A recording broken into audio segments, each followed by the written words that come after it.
Welcome back. We are about to cook up some special recipes with our friends Christy and Michelle from Least of These. How are you ladies doing? Doing great. How about you? Great. Good. We're good, always happy to have you and to see what new recipe that you have that you make easy for us. Like that's the key to me is you make it doable. Yes. It's now, easy, and it's also things that we give out at the pantry. Yeah, So. now speaking of the pantry, I was gonna say, before we really get into it, remind people what Least of These is and what you all do. We are a full-service food pantry that services Christian County.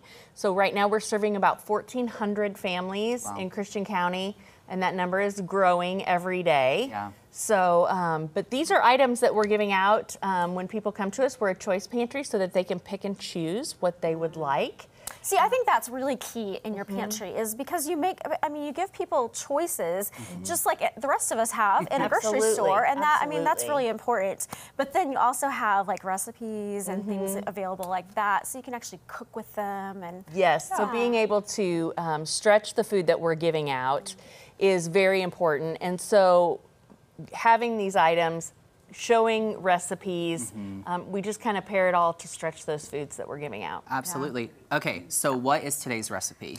So I've been doing some summer healthy foods, fun foods for kiddos. I decided today I'd go old school. Okay. We'd do something more like Granny would make at home. So this is rhubarb crisp. And we got some rhubarb in, and I found that people were kind of confused on what rhubarb actually is and weren't sure about that. So, so you had to show us? Yeah, so I kept it separate from the apples and strawberries, so we could kind of see this. Is this a root vegetable? No, it's more like celery. Obviously, I don't know. It's like more like celery. It does look like kind of a pinkish celery. Right, it's like a pink celery, and this is chopped up, but it comes in these big stalks, and it's really tart.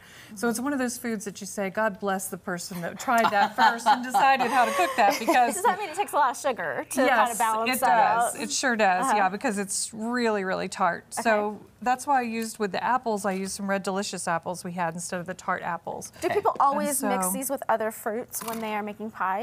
Or do you ever just make straight rhubarb? I never had just made straight rhubarb. I always hear about like strawberry rhubarb. Yeah, that's a good question though. Necessary. Yeah, absolutely.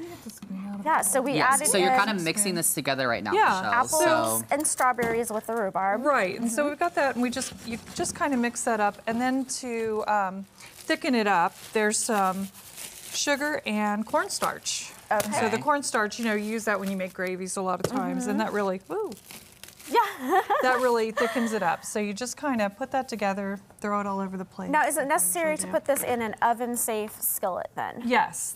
We're not cooking it on the stove top, we're cooking it in the actual oven. In an oven, yes. And so normally I would cook this in my cast iron because that gives you a little extra iron in your diet, which is really great. I love my cast iron. And I do too. And so, honestly, you could even put this on the grill if you wanted to, and just cook it out there on the grill. Would you want to cover that to keep the heat in?